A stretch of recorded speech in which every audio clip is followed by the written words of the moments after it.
Genesis 1:1. In the beginning, God created the heavens and the earth. The earth was without form and void, and darkness was over the face of the deep.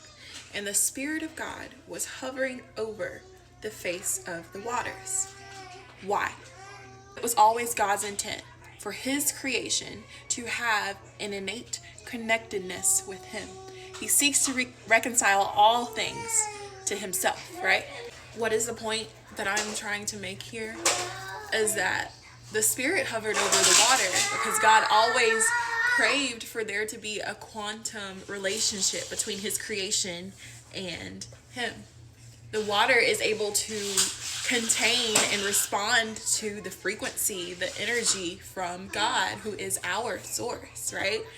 We are 70% water.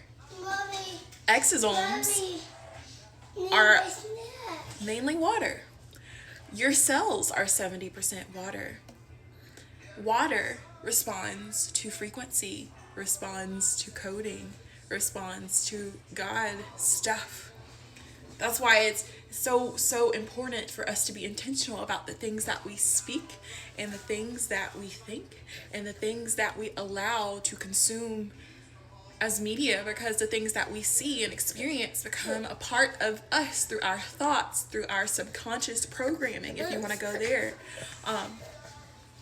It's so deep. And then you think about those studies where it's like you talk to one plant and tell it it's beautiful, and you talk to one plant and tell it it's ugly.